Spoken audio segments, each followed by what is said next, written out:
It's BuMpY-'s frozen pizza reviews. Yeah. On this episode of BuMpY-'s frozen pizza review from Against the Grain Gourmet Pizza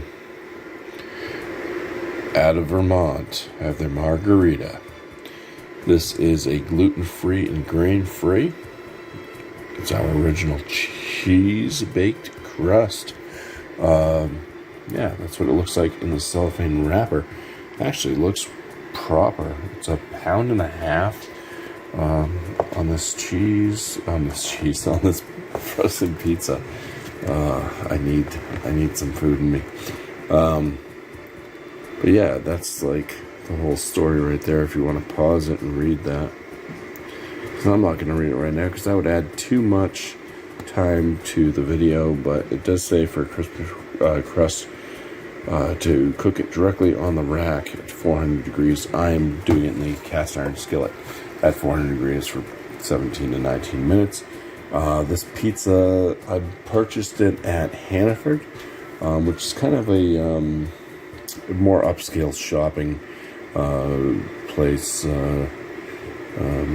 So $10.99. I think I can find it cheaper at other stores, but yeah, $10.99 is what I paid for it. I'm just trying to find some pizzas that I don't normally get to. So we'll see this after it's cooked.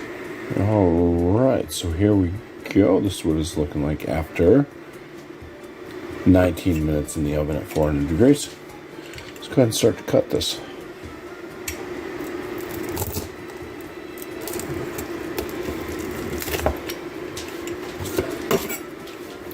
I'll just rotate this way. I can't rotate it by hand. It's definitely crispy on the outer crust.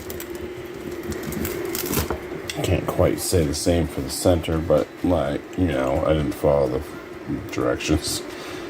Anyways, let's go ahead and go eat this and start this review. Alright, so what we do know about this pizza is that it is gluten-free, it is grain-free. It's from Vermont, and that it's kind of on the pricey side, at least from Hannaford's. But looking pretty, the aromas not bad. Getting a lot of that kind of basil smell. The tomatoes are coming through. Lots of tomatoes on this thing. Let's go ahead and grab a slice here. There was really no cheese pull.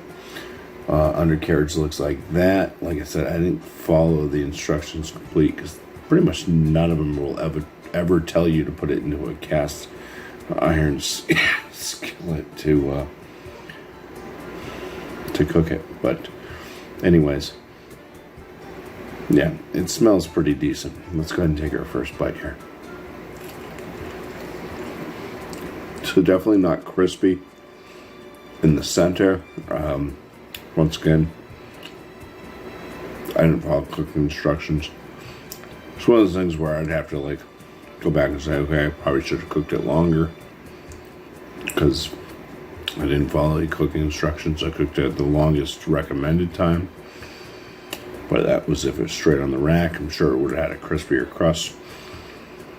With that said, the crust on it almost comes off like a pie crust. So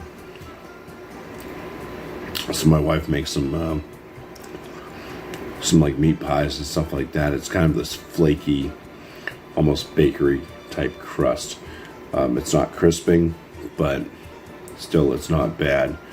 I am definitely getting a lot of tomato because this thing is loaded with tomato. So yes, lots of tomato flavor on this. Let's go in for some more. Let's see if I can pick out anything else.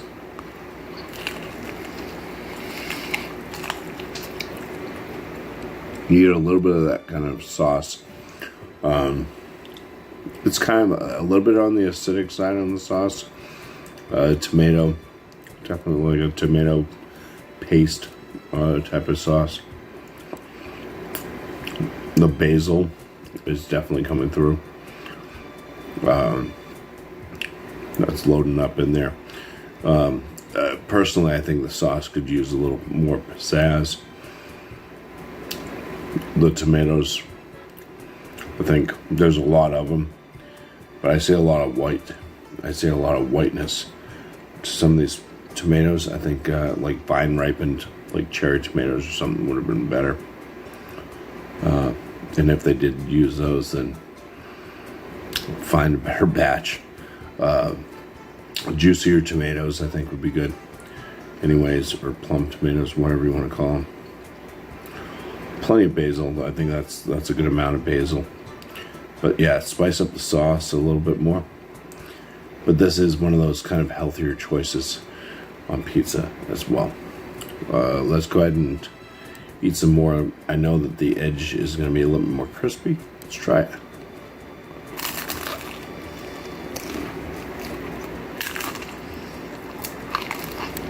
So the crust, it does state, I think on the box, that they it's like a cheese crust. They use 3 different types of cheese with the crust.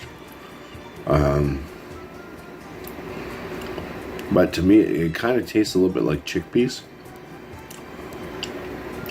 It's not bad, but it's not like one of those flavorless discs, at least. But it does taste a little bit like chickpeas to me. I'm not picking up on any of those 3 cheeses that are used. I've yet to really discover the cheese on this. There is plenty of cheese on it. I just haven't been able to pick out the flavor of the cheese. I'm going to continue to eat this until I can kind of tell you about the cheese on it. Alright, let's go.